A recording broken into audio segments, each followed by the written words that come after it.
All right, Jasmiit, what are we doing today? Hey bro, just a lot of content, that's pretty much it, yeah.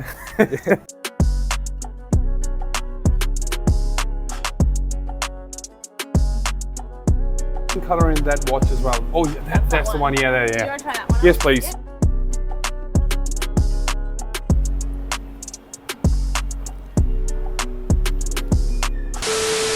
Today I'm going to share something which I've never shared with anybody else. First thing that I figured out when I was 18 years old is that I have to learn about money.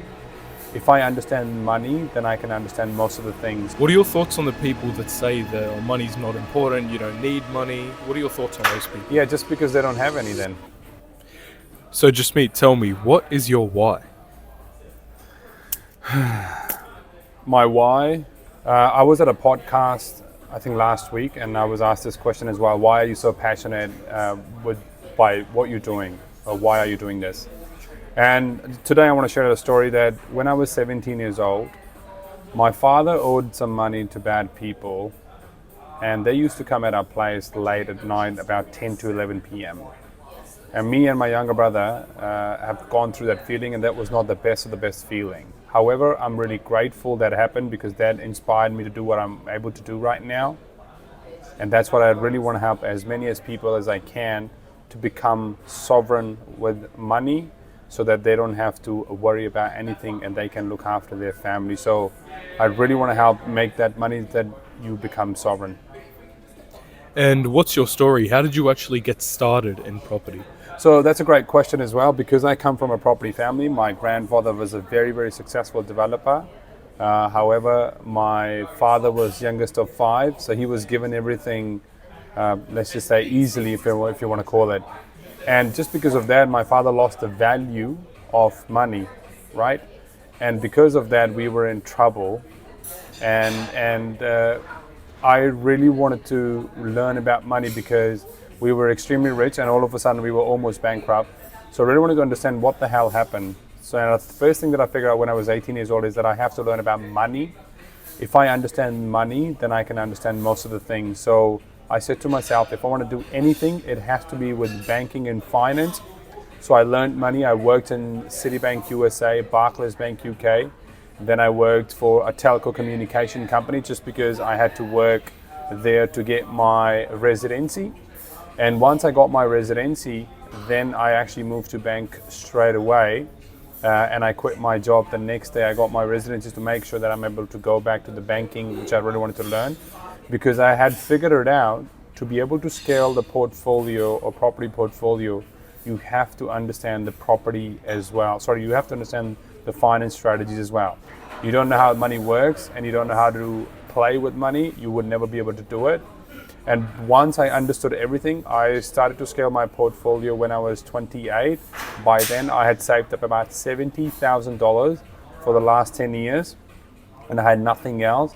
But I was able to scale my portfolio from 0 to 7 properties in just 2.5 years, just because I had gained the knowledge, and at the same time, I had an amazing mentor called Graham. So I do want to mention a lot of credit has to be given to Graham, who actually mentored me and to be able to help me grow the portfolio that I'm able to get right now, or which I have right now. Do you think you'd still be in the place you are now if Graham wasn't there? If Graham wasn't there, I don't think so. He guided me through times which I don't know how to navigate, and he was a perfect person to be able to do that. Yeah. And what was the reason you named your company Sovereign Property Investors? Now that's another great question. I think we all really have to understand that to become sovereign, we have to have money.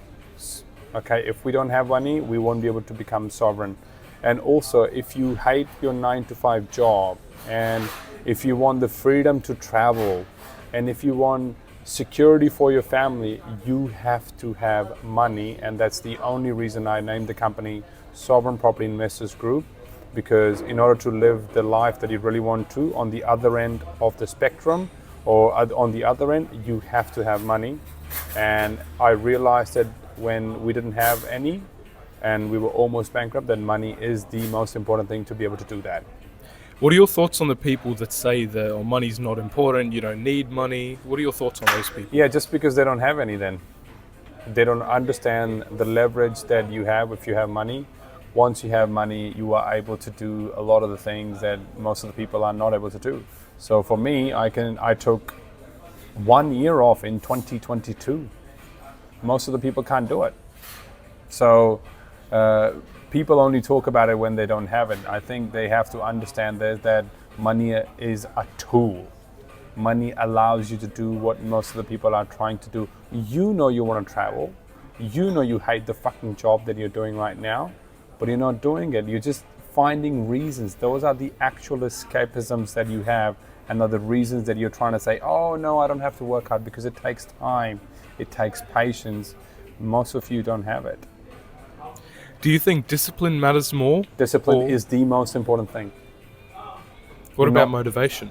Yeah, you gotta have the whys. So I had very strong reasons to be able to do it. Number one of them was I want to make sure that I can travel wherever I want to. Number two, I really wanted to make sure that my family lives an amazing life, and I wanted to retire my father, which I was able to do all of them through property. So, when you don't have it, you talk everything but just that thing. So most of you don't have it because you're trying to do it, but you don't want the guidance. I traveled 4 hours just to meet my mentor for the very first time. I drove there. So it was 8 hours of me driving in a day so that I can learn from him. Most of the people don't want to do that.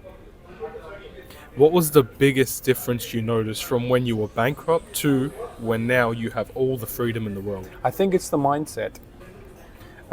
So first thing that I had to fix was my mind. And once I fixed that, I wouldn't say everything became easy, but I was able to build on that, and I was able to navigate because I had the right advisors around me.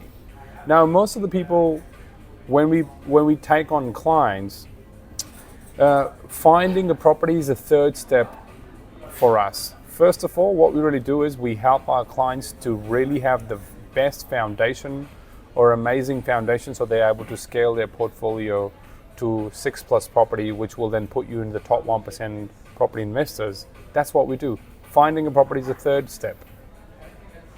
And what would your advice be to those guys who want to be where you are, but they're not, and they're really just struggling right now trying to do it all by themselves?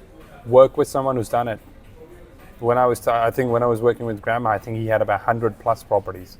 So I knew he was the right guy. But now obviously he's gone down to 20 properties because he had 100 residential. Now he's got, I think, about 20 commercial. And when I asked Graham, hey Graham, if there's one thing that you could change, what would that be? It was like, man, I should have gone to commercial property or in commercial property investing earlier than what I did. Thank you so much. That's right.